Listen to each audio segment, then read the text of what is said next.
મહીસાગરમાં આપઘાતનો મામલો, આખરે પરિવારજનોએ મૃતદેહ સ્વીકાર્યો। જાતિના દાખલાનો ડખો, આપઘાતનો વિવાદ વકર્યો હતો। મામલતદાર અને નાયબ મામલતદાર સામે એફઆઈઆરની માંગ। જાતિનો દાખલો ન મળતા પિતાએ કર્યો હતો આપઘાત। મહીસાગરના કડાણાના રણકપુર ગામની ઘટના હોવાની જાણકારી છે। સ્થાનિકોના જણાવ્યા મુજબ મૃતકની પુત્રીને પોસ્ટમાં નોકરી મળી હતી, જેને લઈ નોકરી માટે અંગ્રેજીમાં દાખલો રજૂ કરવાનો હતો, ત્યારે ગુજરાતીનો દાખલો અંગ્રેજીમાં મેળવવા માટે પિતા દ્વારા વારંવાર ધક્કા ખાઈને કંટાળી આપઘાત કરતા અરેરાટી વ્યાપી ગઈ છે।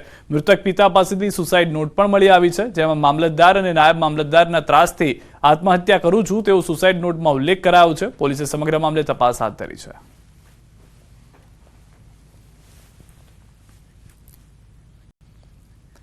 મહેસાણાની હોમિયોપેથી કોલેજમાં વિદ્યાર્થીનીએ આપઘાત કર્યો। કોલેજની હોસ્ટેલમાં વિદ્યાર્થીની આત્મહત્યા કરી। મહેસાણાના બાસણા નજીક મર્ચન્ટ કોલેજની હોસ્ટેલમાં આપઘાત કર્યો હતો।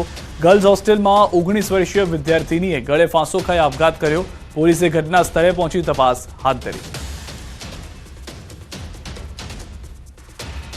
બોર્ડરને એવી રીતે કેવડાવવામાં આવ્યું કે બધા બહાર નીકળી જાજો, 9 થી 4 માં કોઈએ હોસ્ટેલ રહેવું નહીં, બધાએ બહાર જ નીકળી જવાનું। એ છોકરી બહાર નીકળી ગઈ, લાઇટ પણ કાઢી નાખી અને રોજે માટે લાઇટ કાઢી નાખવાનું કીધું કે 9 થી 4 કોઈ દિવસ હવે લાઇટ નહીં આવે, તમારે કોલેજ જવાનું એવી રીતે। અને પછી એ છોકરી ગાર્ડનમાં વહી ગઈ અને ત્યાંથી પછી એને 11 વાગ્યા આજુબાજુ એને આ બધું કર્યું છે। કોઈ છોકરીને અડતું નથી। અમે અમારે આ રીતે મારા હાર્ટબીટ જોયા અને મેં એને કીધું કે હાર્ટબીટ નથી, તો એ એમ્બ્યુલન્સને ફોન કરે છે ને, એ પણ કેર વગરની એમ્બ્યુલન્સ, જે કેમ્પસની એમ્બ્યુલન્સ છે, કોઈ એમ્બ્યુલન્સની ને 5 કિલોમીટર દૂર જાય છે કે અને કોલેજવાળાને અમે જાણ કરી તો કોલેજવાળા કોઈ આગળ આવી ના શક્યા। આના માટે અમે કોલેજ અને આદર્શ હોસ્ટેલ બંને માટે લડવા માટે તૈયાર છીએ અને અમે બધા લડશું આ કેસ માટે। મહેસાણા વિસનગર વચ્ચે આવેલી મર્ચન્ટ કોલેજમાં આજરોજ એક વિદ્યાર્થીની દ્વારા આત્મહત્યા કરવાની ઘટના બની છે। મર્ચન્ટ કોલેજમાં અભ્યાસ કરતી અને ગર્લ્સ હોસ્ટેલમાં રહેતી આ વિદ્યાર્થીની દ્વારા હાલમાં આત્મહત્યા કરવાની જે ઘટના વચ્ચે તે ઘટી છે। હજી સુધી જાણી નથી શકાયું કે આ હાથમાં આત્મહત્યા કેમ કરવામાં આવી છે, પરંતુ આ જે આત્મહત્યાની ઘટનાને લઈ અન્ય જે વિદ્યાર્થીની હોય છે તેમાં રોષની લાગણી જોવા મળી રહી છે અને તેઓ હાલમાં આ મામલે તપાસ કરવામાં આવે, યોગ્ય ન્યાય મળે તેવી હાલમાં માગણી કરી રહ્યા છે। કેતન પટેલ, ન્યૂઝ 18 ગુજરાતી, મહેસાણા। ભાવનગર જિલ્લાના સિહોર પોલીસ સ્ટેશનમાંથી નરસિંહ જાદવ નામના યુવકે બીજા માળેથી કૂદકો મારી આપઘાતનો કર્યો પ્રયાસ। સિહોર પોલીસ દ્વારા યુવકને એક ગુમ થયેલ યુવતીની ફરિયાદ સંદર્ભે પૂછપરછ માટે પોલીસ સ્ટેશન ખાતે લવાયો હતો।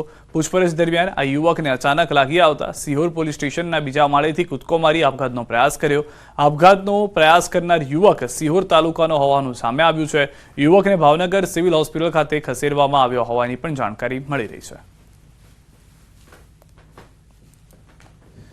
આ તરફ વડોદરાના MS યુનિવર્સિટીના ફાર્મસીના પ્રથમ વર્ષમાં અભ્યાસ કરતી બાંગ્લાદેશી વિદ્યાર્થીનીએ ગળે ફાંસો ખાઈ જીવન ટૂંકાવ્યું।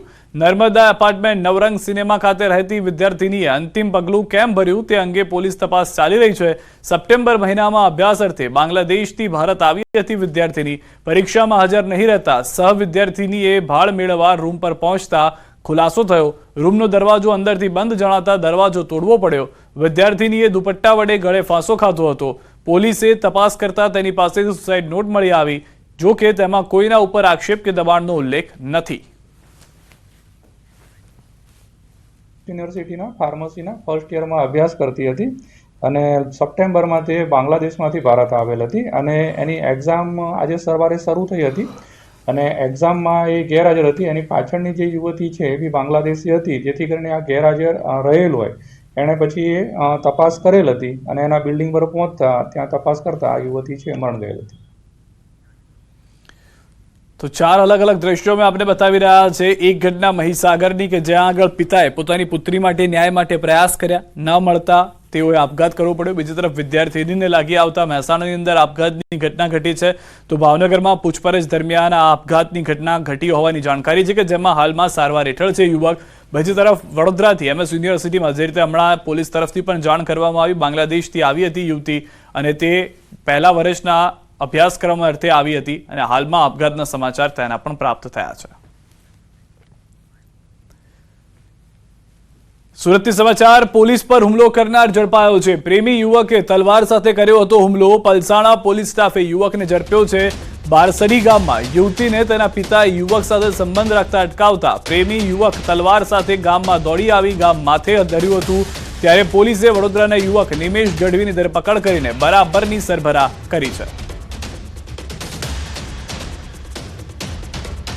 એ નિમેશ મેઘવાળ ઉર્ફે ગઢવી તે જગ્યા ઉપર હાજર હતો અને જેમ તેમ ગાળું બોલતો હતો, જેથી તેમના અમારી જે પીસીઆરના અને જે આઉટપોસ્ટના માણસો છે એ જગ્યા ઉપર ગયેલ હતા, તેને સમજાવવાનો પ્રયાસ કરતા હતા. એ દરમિયાન ન સમજી અને અમારા જે હેડ કોન્સ્ટેબલ છે નિકેતભાઈ, તેમને માથાના ભાગે તલવાર મારી દેતા ઈજા થયેલ છે. રાધનપુર પૂર્વ જેલરના ઘરે ફાયરિંગનો મામલો. ધરપકડ કરાયેલા 5 આરોપીઓનું કઢાયું સરઘસ. પાટણ એલસીબીએ કરી હતી ધરપકડ. રાધનપુર પોલીસે ઘટનાનું કર્યું રિકન્સ્ટ્રક્શન. 11 ડિસેમ્બરના રાધનપુર રામદેવ ટાઉનશીપમાં પૂર્વ જેલર KL દેસાઈના ઘર પર બની હતી ફાયરિંગની ઘટના તેમજ તોડફોડની ઘટના. સમગ્ર ઘટના પૈસાની લેવડ દેવડ માટે બની હોવાની પ્રાથમિક જાણકારી.